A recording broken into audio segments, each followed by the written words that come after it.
आज का समाज, आज की स्थितियां कैसी हैं।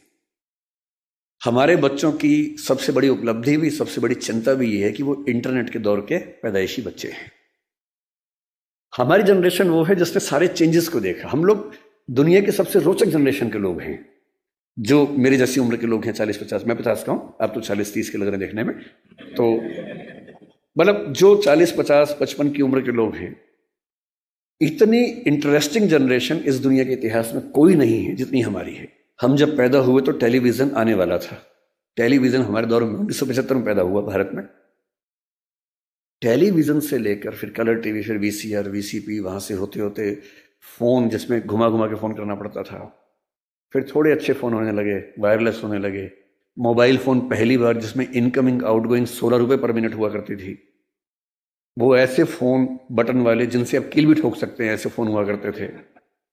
कितने साल के बाद पहली बार स्मार्टफोन आने शुरू हुए, फिर पता लगा कि फेसबुक भी कुछ होता है, फिर पता लगा व्हाट्सएप भी कुछ होता है, फिर पता लगा कि रोबोटिक्स भी होने लग गया है, फिर पता लगा आर्टिफिशियल इंटेलिजेंस भी होने लगी है। और आज हम उस बिंदु पर आ चुके हैं। मुश्किल से 2 साल की बात है, मशीनें अंतिम रूप से इंसान को हराने वाली हैं, हर मामले में हराने वाली हैं। जो खुशफहमी हम सबको हैं वो सब खत्म होने वाली है बहुत जल्दी। मैक्सिमम 2 साल का समय है। अभी एआई आ गई है। जिस दिन एजीआई ठीक से आ गई, एजीआई का मतलब है आर्टिफिशियल जनरल इंटेलिजेंस, और एआई की दुनिया के सबसे बड़े धुरंधर सैम ऑल्टमैन ने कल ही एक इंटरव्यू दिया, कल या परसों में, और कहा है कि चैट जीपीटी 4, जिसको आप बहुत बड़ा समझ रहे हैं कि कमाल हो गया है, वो अगले 2 साल बाद हास्यास्पद मानी जाएगी। वो प्रिमिटिव किस्म की टेक्नोलॉजी है, इतनी हास्यास्पद मानी जाएगी कि इतना भद्दा काम भी क्या हमने किया था कभी। और आज हम चैट जीपीटी को देख के दंग रह जाते हैं। कुछ भी करना हो, फोटो बनानी हो, वीडियो बनाना हो, रिसर्च करनी हो, कुछ भी करना हो, आप चैट जीपीटी को ठीक से प्रॉम्प्ट दीजिए। मतलब मैंने कई बार ऐसा करके देखा।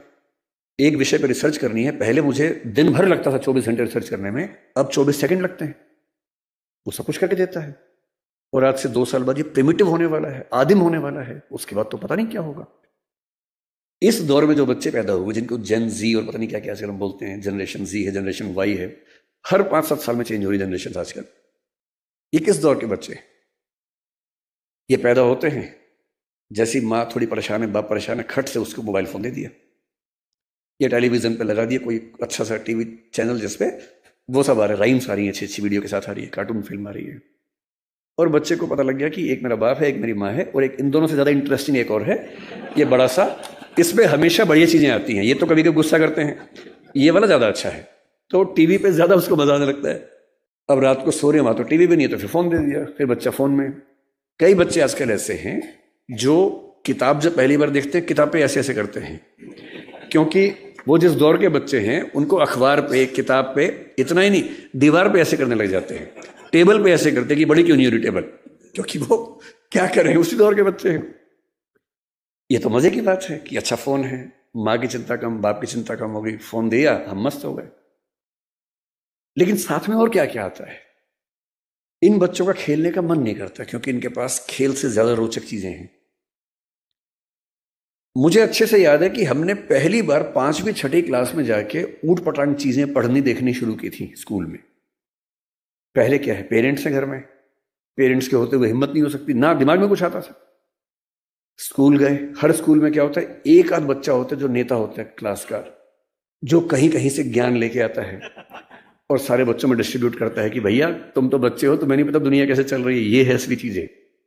तो मुझे याद आता है कि शायद 6ठी-7वीं क्लास में पहली बार हमारी क्लास से एक छटा हुआ बच्चा था, कुछ किताब लाया था, कुछ फोटो थी उसमें ऊट पटांग सी, हम सब ने देखी, हम समझ भी नहीं पाए कि ये सब क्या है, पर ये हमें पता लगा कि इसको देखने से आदमी बड़ा माना जाता है, स्मार्ट माना जाता है। लेकिन तब भी क्या था कि एक रिसेस में, एक कोने में जाके 2-3 लोग बैठ के देख रहे हैं, और जैसे टीचर दूसरी जगह से भागे वापस। और इतना ही एक्सपोजर हमारा हुआ करता था। 12वीं क्लास हो गई, कॉलेज में आ गए, उसके बाद भी वैसा एक्सपोजर नहीं था कि आप बिगड़ने के लिए हमेशा तैयार हैं, ऐसा नहीं है। दुनिया बहुत कंट्रोल्ड किस्म की थी, रेगुलेटेड किस्म की थी। अब इंटरनेट की दुनिया है। आप जितने भी स्मार्ट माता पिता हों, आपके बच्चे आपसे ज़्यादा स्मार्ट हैं। और अगर आपको लगता है कि आप इंटरनेट और मोबाइल और डिवाइसेस में उनका मुकाबला कर पाएंगे, तो आप बच्चे हैं, नहीं कर सकते, वो हमारे बस की बात नहीं है। संभव नहीं। आप टाइप करते हैं मैसेज, एक एक उंगली ऐसे करते हैं, ऐसे करके आपको जैन टाइप करना है, जे, फिर देखा ए कहाँ, AIN, और वो फोन पे ऐसे टाइप करते हैं सामने देखते हुए, और गलत नहीं होता है, एक एक की सही दबाते हैं। आप उनसे मुकाबला करने का सोचते हैं, आपको प्लेटफॉर्म पता भी नहीं होंगे, वो उन प्लेटफॉर्म पे जाते हैं। 5 साल का बच्चा जब स्कूल जाने लगता है, उसी समय उसको पता लग जाता है कि क्या चीजें दुनिया में है, जो पहले पता लगती थी 15 के आसपास की उम्र में, 13 के आसपास की उम्र में। फोन आपने उससे दे रखा है ताकि हमें परेशान कम करे। फिर वो फोन में पहली बार सर्च करता है कुछ, अभी उसको ये नहीं पता कि सर्च हिस्ट्री डिलीट कर सकते हैं, तो बाप पकड़ लेता है, पिटता है बच्चा। फिर से स्कूल का फ्रेंड बताता है कि नहीं, इनकॉग्निटो जाना है। अगली बार से बच्चा स्मार्ट हो गया है, 6 साल का बच्चा स्मार्ट है, इनकॉग्निटो में वो सब देख रहा है जो आप नहीं चाह रहे थे, और जो आप देख रहे थे लेकिन आप नहीं चाह रहे थे कि वो देखे। बच्चा है, छोटा बच्चा है, उसका एक्सपोजर का लेवल सोच के देखिए। ये हंसी मजाक में मैं कह रहा हूं, लेकिन बात की गंभीरता को देखना है। 6, 7, 8 साल के बच्चों का वो एक्सपोजर लेवल है जो पहले 14, 15, 16 की उम्र में होता था। मेडिकल साइंस इस बात को मान चुकी है। मैं जितनी बातें कोट कर रहा हूं, मैं हवा में कोट नहीं कर रहा हूं, मेडिकल साइंस की रिसर्चेस के बेस पे कोट कर रहा हूं। आपको आश्चर्य होगा, आज से 1 महीने पहले एक रिपोर्ट आई है, लगभग पूरी दुनिया में प्यूबर्टी की एज 1 साल कम हो गई है, जिसको टीनेज बोलते हैं कि 13 साल की उम्र में टीनेज आती है, बच्चियों को मासिक धर्म शुरू होता है। दुनिया भर में उसकी एज 1 साल कम हो गई है, और ये ऐसे नहीं हो गई है, ये एक्सपोजर से होती है। लड़के भी जल्दी मैच्योर हो रहे हैं। जो हरकतें 15, 16, 18 में ठीक लगती हैं, किसी बच्चे के मन में भाव आने चाहिए, 8, 9, 10 में वैसी बातें हो रही हैं। ये तो फिर भी छोटी बात है। इसके बाद जो होता है तो बच्चे ही, एक्सपोजर बहुत बड़ा मिल गया है। जब वो नेट पे जाते हैं तो नेट पे जो पिशाच बैठे हुए हैं दुनिया भर में, जो साइबर ठग हैं, जो साइबर क्रिमिनल्स हैं, वो इसी ताक में है कि बच्चे मिल जाएं। उनको पता है कि बच्चे का मनोविज्ञान क्या है। वो हैकर्स हैं, वो हैक कर लेंगे कि उस बच्चे ने क्या क्या सर्च किया है, उसकी पूरी कुंडली खोल लेंगे कि बच्चे का इस समय मन कहाँ अटका हुआ है। अगर 9, 10, 11, 12 साल का कोई लड़का है जो कुछ ऐसे वीडियोस देख रहा था या इमेजेस देख रहा था, उसमें भी देख रहे हैं कि कैसी रेस, व्हाइट रेस उसको पसंद है, कि इंडियन तरह के लोग पसंद हैं, फिर उनकी तरफ से उसी रेस का वैसा ही सुंदर दिखने वाला व्यक्ति, फीमेल, और यदि कोई बच्ची है तो वो मेल, उससे इंटरेक्शन शुरू करेगा, उससे बातचीत होने लगेगी। धीरे धीरे उसको उलझाएगा अपनी बातों में। वो बच्चा तो माँ बाप से छुप के कर रहा है सब, माँ बाप को पता ही नहीं है। और फिर वो उस बच्चे को प्रलोभन बहुत बड़े बड़े मिलेंगे। आपको ये सब नहीं पता है तो पता होना चाहिए, बहुत बड़े रैकेट चल रहे हैं इस समय दुनिया में। 11, 12 साल का एक लड़का अपने कमरे में लैपटॉप पे वीडियो चैट कर रहा है, शायद एक ऑस्ट्रेलियन लड़की से जिसकी उम्र 21, 22, 25 साल है, और वो उससे मीठी मीठी बातें कर रही है। और फिर वो उससे कह रही है कि देखो, तुम इतने सुंदर हो, मैं तुम्हें देखना चाहती हूं, तुम भी मुझे देखो। फिर वो अपने थोड़े से कपड़े उतारती है, उसको कहती है कि तुम भी ऐसा, वो तो प्रोफेशनल है, तुम भी ऐसा करो। और वो बच्चा जिसको कुछ नहीं पता कि ये दुनिया कैसी है, वो कुछ कर बैठता है, और ये पूरा वीडियो रिकॉर्ड हो रहा है। और जैसी ऐसी चीज होती है, उसके बाद खट से मैसेज आता है कि अगर 2 घंटे में इस अकाउंट में $500 जमा नहीं किए तो ये वीडियो क्लिप तुम्हारे पापा, मम्मी, तुम्हारा इंस्टा अकाउंट मेरे पास है, इंस्टा अकाउंट में जितने तुम्हारे फ्रेंड्स हैं उन सबके पास चला जाएगा, सबके ईमेल आईडी मेरे पास है। इसको बोलते हैं सेक्सटॉर्शन। और ये इस समय टीनेजर्स की दुनिया की सबसे बड़ी क्राइसिस है। बड़ी बात नहीं है कि हम में से किसी का बच्चा झेल चुका हो, बड़ी बात तब होगी जब उसने आपको बताया हो। और अगर आपको नहीं बताया है और आप इस खुशफहमी में कि ऐसा हमारे बच्चे को हो ही नहीं सकता, तो फिर कह रहा हूं कि हम इस बात से अनजान हैं कि हम किस स्थिति में हैं। अपने बच्चों से बात करना शुरू कर दीजिए। पहली बात तो ऐसा ना हो, और हो जाए तो आपसे बात कर लें। कई बच्चे झेल नहीं पाते, पैसा होता नहीं है, पैसा होता तो देते हैं। और $500 का मामला नहीं है, वो पहली बार का मामला है, उसके बाद फिर उतना मामला है, अगली बार फिर उतना मामला है। और ये ध्यान रखना है कि किसी बच्चे के साथ ये करने के लिए वीडियो रिकॉर्डिंग की जरूरत भी नहीं है। हम एआई के जमाने में हैं, डीप फेक से कुछ भी हो सकता है।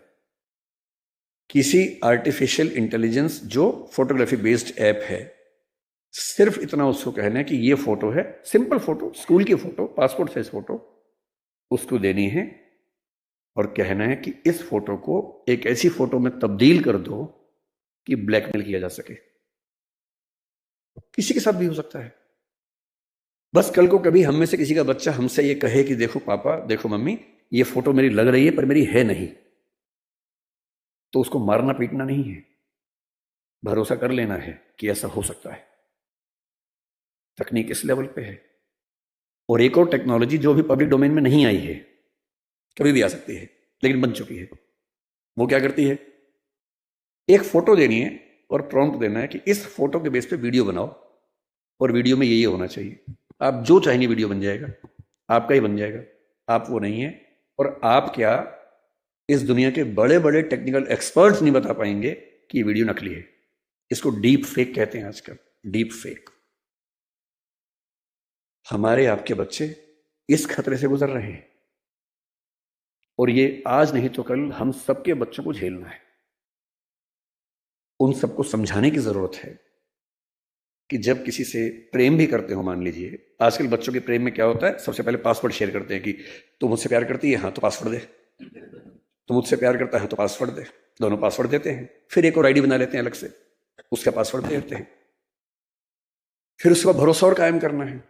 फिर रात को 2 बजे जब पेरेंट्स सो चुके हैं, फिर वीडियो कॉल करते हैं, भरोसा करती है हाँ, तो फिर कपड़े उतार, वीडियो कॉल पे, ये खेल शुरू हो जाता है। अपने बच्चों को समझाना है दुनिया का कोई भी इंसान कितना भी भरोसेमंद हो, ऐसी गलती ना करे। लड़का हो तो वो भी ना करे, लड़की हो तो वो भी ना करे। और ये हमारी पीढ़ी निकल गई है, हमें नहीं पता कि ये भी खतरे होते हैं। हमारी पीढ़ी में एक सब खतरे थे ही नहीं, हमने कम से कम ये सब नहीं झेला। हमारी पीढ़ी में ये था कि गलती से आप कहीं हैं, नहा रहे हैं, किसी देख भी लिया, फोटो नहीं खींच सकता था।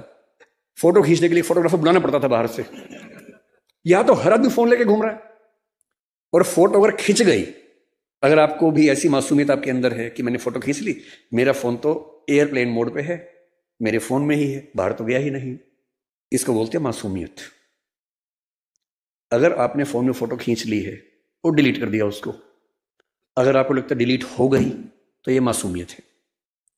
कोई सिंपल सा टेक्निकल एक्सपर्ट जो बहुत ज्यादा पढ़ा लिखा भी नहीं है, 2 मिनट में फोटो बाहर निकाल लेगा, कितनी भी डिलीट करते रहिए अपने फोन से। और एक बार इंटरनेट पर चली गई तो दुनिया की कोई ताकत उसको परपेचुअल मेमोरी से डिलीट नहीं कर सकती।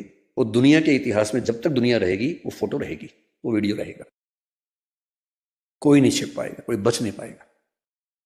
और जब बच्चे इस दौर से निकलते हैं, उनको एंग्जाइटी होती है, डिप्रेशन होता है, और उस समय उनको जरूरत होती है किसी ऐसे व्यक्ति की जो उनसे ठीक से बात करे, उनको समझे। अभी 2 महीने पहले एक वेब सीरीज आई है दहाड़ नाम की, अगर नहीं देखिए तो उसको देखिए। वो कई मामलों में अच्छी वेब सीरीज है, मैं उसका प्रचार करने के लिए नहीं आया हूं, तो संयोग से मुझे अच्छी लगी तो बता दिया। जो मैं कहना चाह रहा हूं उसमें क्या है, उसमें एक पुलिस का एसएचओ है, एसएचओ है या डीएसपी है शायद, एक अधिकारी है पुलिस का। उसी के जुरिसडिक्शन में एक स्कूल में उसका बेटा पढ़ता है, और स्कूल से कंप्लेंट आई, कुछ बच्चे एक मोबाइल फोन एक कमरे के अंदर देखते हुए पकड़े गए हैं। वो मोबाइल फोन वही है जिसको उसका बाप ढूंढ रहा है किसी क्राइम की इन्वेस्टिगेशन के लिए, वो नंबर ट्रेस कर रहे थे, वही नंबर है। तो बाप और पुलिस की पूरी टीम भागी है, और प्रिंसिपल ने कहा कि वो बच्चे इस कमरे के अंदर है। अंदर गया तो उसका अपना बच्चा ही है। वो बच्चा क्रिमिनल नहीं है, वो तो गलती से फोन उसके पास आ गया, वो वाला जो फोन क्रिमिनल का था उसके पास आ गया। और तब वो पुलिस वाला देखता है कि उसका बच्चा और उसके 3-4 दोस्त वो सब वीडियोस देख रहे हैं जो 9-10 साल के बच्चे को नहीं देखने चाहिए थे। लेकिन उसके बाद सबसे इंटरेस्टिंग बात क्या है, घर जाके वो पुलिस ऑफिसर अपने बच्चे के साथ बैठता है, और कम से कम 2-3 मिनट का सीन है। किसी फिल्म या वेब सीरीज में 2-3 मिनट का मतलब बहुत बड़ी बात होती है। जब हम फिल्म लिखते हैं तो हमारा टारगेट होता है कि कोई भी सीन 1 मिनट से ऊपर का नहीं होना चाहिए किसी भी हाल में, वरना लोग बोर हो जाते हैं। मैक्सिमम 1 मिनट होता है। 2-2.5 मिनट तक एक थीम पर बात चल रही है, इसका मतलब डायरेक्टर चाह रहा है कि ये बात ठीक से पहुंचे। और बाप अपने बेटे को सिखा रहा है कि बेटा ये चीजें इस रूप में नहीं होनी चाहिए, इस रूप में होनी चाहिए, सही उम्र में होनी चाहिए। और तुम जो वीडियो देख रहे थे उसमें लड़की को ऑब्जेक्ट की तरह इस्तेमाल किया जा रहा था।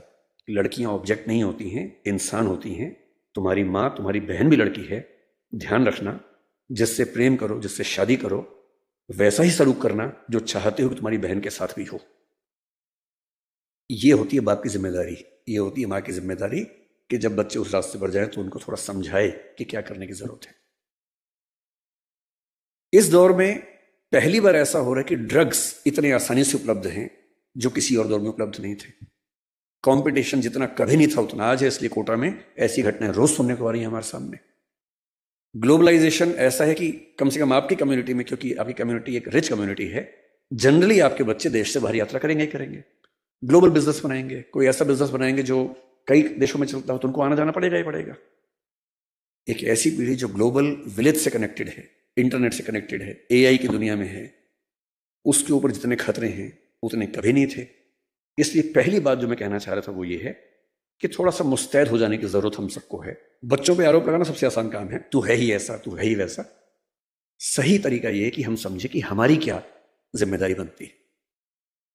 मेरा तरीका यह है कि किसी विषय पर बात करने से पहले एकदम बेसिक बात से हम शुरू करें। जैसे मुझसे लोग कहते हैं कि भाई पेरेंट के तौर पे हमें क्या करना चाहिए, क्या नहीं करना चाहिए, तो मैं सबसे पहले बोलता हूं कि मैं कोई खास पेरेंट नहीं है, तो आप मुझे कोई 30 मार खाना समझें। मैं बहुत सामान्य किस्म का पेरेंट हूं, तो उतना ही बताऊंगा जो मैंने अनुभव से सीखा है, फेलियर से सीखा है। जिस मामले में मैं अपने बच्चे को नहीं समझा पाया, अब समझ में आया कि हाँ ऐसे होता तो और अच्छा होता, तो मैं उस अनुभव की बात कर सकता हूं।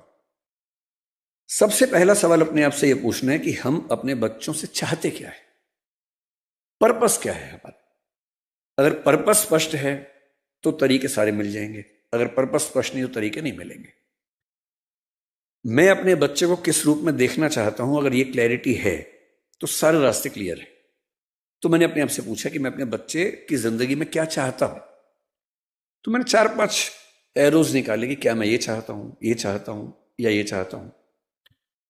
एक चीज मैंने सोची कि मैं अपने बच्चे को सफल होते हुए देखना चाहता हूं, सक्सेसफुल। टाइम हो गया?